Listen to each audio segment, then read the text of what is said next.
Alright guys, today we're lucky enough to be able to take a look at this guy. This is a collector's lock. It was sent in by Eric H. And he actually sent in 2 of these. There's a lock exactly like this that's been living in my naughty bucket, but I never had a key. So when you take a look at that keyway, I never really messed with it because I didn't know how it worked. I kind of put it off as, you know, one of those things I'd eventually get to. But now this one was brand new, came in the box, world's strongest lock. The lock's never been picked. And in fact, on the back of the brochure, and it is quite old, they call this, I never knew what SB stood for, super bright. They talk about, right here, says experienced locksmiths to try to pick it, but they can't get into it with anything other than the key. This thing's been around a while because they say it's a lot of patents and been used in 26 countries, and you get down here somewhere, right here, West Germany. So, been around quite a while. This one looks brand new. Still comes with the original tag on it, and it comes with the original key, the first one I've ever had a chance to take a look at. And for the first time, I think you can start to see how you can tension this. Never had any clue. Anyway, slides in there, you kind of jiggle it around until it fits in that groove, and then opens beautifully. So pretty cool lock. But when you take a look at this guy, you look at the pins here, or the key, you can see there are 9 pins. You know what? Sometimes knowing how the lock works is a tremendous advantage and helps you pick it. So even though a bunch of locksmiths have tried this and not been able to pick it, I think we're going to be able to because Eric was nice enough to cut one of these things open. So here are all the pins and little tiny little springs. Don't need those. Shackle, spring, little plug. Don't need that. But this is the interesting part. They come with the original body. And if you look closely, I think you can start to see... Let's see, maybe it was on the other side. You can see how they drilled the pins and inserted them from this side of the lock. And there must be some on this side of the lock as well. And then probably one side or the other. Here on this side, you can see them. Because Eric really did a good job. He had to drill it to get the retaining pin to come out. And he had to drill there to get the shackle out of it. To give us a good look at the body. But it really doesn't tell us a lot. What does tell us a lot is the core. Now, here's the key. There's a little notch cut out, and when you turn this core over, you see a little inset screw there, and when all the pins are out, you can start to see in the bottom of this where that little pin sticks up. Enough light can get in there so that that little cutout fits onto, and that indexes the key, and when you look inside of here, you can see, if I slide it back and forth, now the cuts, the dimples in the key, then line up with all of the holes. So not only does it allow us to tension on that tiny little screw, but it also is an alignment mechanism. So very cool. Now that we know that, we might be able to tension it. And I took a tensioner and I kind of stuck it down in there. And sure enough, you can wedge up against that tiny little screw. Now I know how to tension it because this whole core will turn. Let's get that in here. It's like this.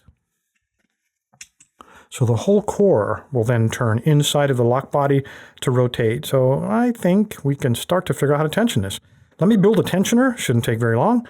And let's see if we can't pick the new one. All right, it took about 11 seconds to bend this piece of, start out as windshield wiper insert. I just cut off a little piece. I actually stuck it down inside of the core that Eric sent. So let's see, there's the tensioning knob. So I kind of stuck them down there and got about the right length and then figured out where to bend it. So now it protrudes just a little bit and it seems to fit in, at least in the cutout core, perfectly. Let's try it on this guy. Now if you look closely at this, those pins are not exactly 90 degrees apart. These two are 180, but the one on top is offset a little bit to the left. Now I don't know why that is, but I don't think it will matter. If I can wedge this dude in there, work them around the pin and grab a hold of that screw. And look at that. Now we're tensioning that core perfectly. So let me hold it just like a normal padlock. And I'm going to grab this guy. It's a small half diamond. I'm going to apply heavy tension on this. And since this is wide open, I'll start here on the left side, looking for a binder. Pin 1 is free. Pin 2 is binding.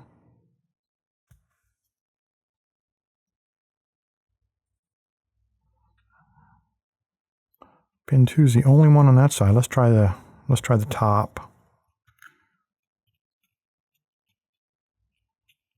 All springy. Let's try the right side.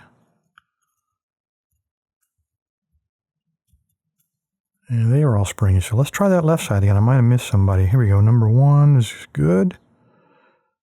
There we go. I've got a slight turn on the core when I brushed against 2. Now I believe the left side is picked. Now let's try the top. Now we do have a binder right there on the front. Pin 1. 1. 2. 3 seems to be binding. Let's not monkey with him too much. Let's get on the right side of the lock now. Now I can't lever him like I was able to do that one. I'm liable to upset the pins on the top. So I've got to kind of use like a dimple pick here. And those appear to be springy. All right, let's get on the left side again. We're good. Try that top again. Like pin 3. There we go, pin 3. And we have an open. All right, guys. I got a feeling they're going to have to change this now. The lock's only been picked once. Yeah, world's not so strongest lock. Anyway, these things are quite old. I have not seen these in many, many years. And this one obviously is some kind of collector's item. I appreciate it, Eric. Thanks for sending this in. But more importantly, thanks for sending in the tiny piece of evidence that gave me a clue on how to tension this darn thing. Without this, I probably never would have gotten around to it.